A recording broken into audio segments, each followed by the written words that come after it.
শাইখুল হাদিস ইবনে শাইখুল হাদিস, আলেমদের মাথার মুকুট, হাজারো আলেমের উস্তাদ আল্লামা মামুনুল হক সাহেব শারবুল আলমিন ওনাকে হায়াতে তাজ্জেবা সিহাতে কল্লিয়া যেন দান করেন।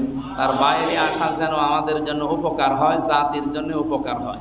জ্ঞানী মানুষ লোকটা। আমি প্রায় 3 বছর ওনার সাথে ছিলাম, পাশাপাশি রুমে ছিলাম। জোহরের আর সকালের খাবার আমরা এক জায়গায় খেতাম, আমাদের দুইজনে এক জায়গায় ছিলাম।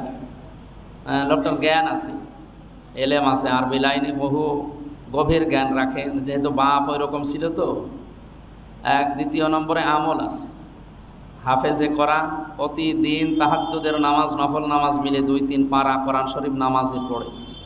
আমরা 1-2 পৃষ্ঠা পড়তে পারি না, তারপরেও তো এই যে জেলখানা থেকে সেই কোর্ট তো অনেক দূরে, 4-5 ঘন্টা সময় লাগে যাওয়া আসা করতে। এত কষ্ট, প্রায় সপ্তাহে 2-3 দিন 4 দিন হাজিরা দেওয়া লাগে কোর্টে।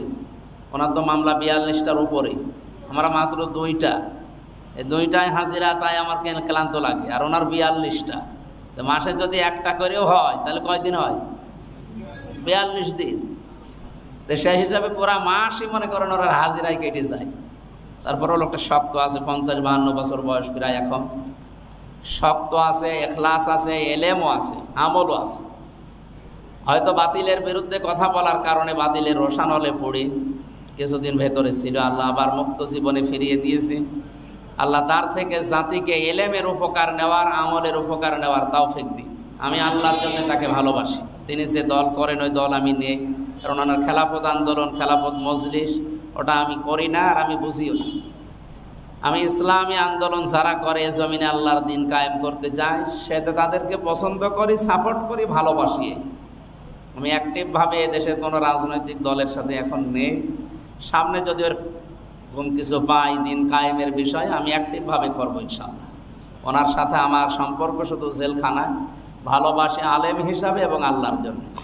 আমি আবার বলছি, মাওলানা আল্লামা মামুনুল হক সাহেব, তাকে আল্লাহ মুক্তি দিয়েছেন। তার থেকে, তার আমলে, তার এলেমের যে উপকারিতা, জাতিকে এটা পাওয়ার যেন তৌফিক দেন। সবাই যদি আবু বকরের মতো নরম হয়, হবে? ওমরের মতো গরম হওয়া দরকার। উনি হচ্ছে ওমরের মতো গরম। আল্লাহ ওনাকে হযরতে ওমরের মতো যেন কবুল করেন। এখন 2:22 বাজে, খাবারের সময় আমাদের পেট তো ধুধু করছে। আরে খাবারটা আগে দিয়ে দে, খাবার খেয়ে শুরু করি। আগামীতে আমরা সময় পাবো, কিন্তু এখন তো 4 মাস আর মাহফিল নেই। মে, জুন, জুলাই, আগস্ট আমার অনুষ্ঠানগুলো এখন নেই। ফ্রি থাকলে আমি চলে আসবো। হরিপুরের মানুষকে, বোয়ালদা মানুষকে আমি ভালোবাসি, এই কারণে এরা কাজ করে খায়। এরা চোরেদারি, বাটপারি, চিটারি আর যাই করুক না কেন, কাজ করে খায়। আপনারা আবার মনে করেন না চোরেদারি বাটপারি করেন না, আর এখন কোষ্টিয়া চালায় তো আপনারা। এই হিসাবে আল কাসিব হাবিবুল্লাহ, নবী বলেন যারা কাজ করে খায় এরা আল্লাহর বন্ধু। আমি তো দেখি কোষ্টিয়া চালাচ্ছেনই আপনারা। সুতরাং কুষ্টিয়ার শহরের চাইতে আপনারা আল্লাহর বন্ধুত্বের দাবিদার বেশি, কারণ পরিশ্রম করেন, কাজ করে খান, মানুষকে ফাঁকি দেবেন না। আপনি কাজ করেন, রাস্তা ঝাড়ু দেন, তাতে কি? আমার ঘরের ড্রেন পরিষ্কার করে হরিপুরের মানুষে, এত ভালো কাজ করছে। এও আল্লাহর বন্ধু। যে লোকটা আমার ড্রেন পরিষ্কার করে দিল, যে লোকটাই মাছ বাজারে কাজ করে, ও যদি ছোট কাজও করে তাও সে আল্লাহর বন্ধু, কারণ সে চিটারি করছে না, মানুষকে ফাঁকি দিয়ে খায় না। আর এই অভ্যাসটা হরিপুরের মানুষের ভেতরে আছে বলেই উনি বলছিলেন না টুটুল ভাই, আসলে 2 বছর না 5 বছরও আমার সিরিয়াল এখন আর নেই, বিশেষ করে 6 মাস।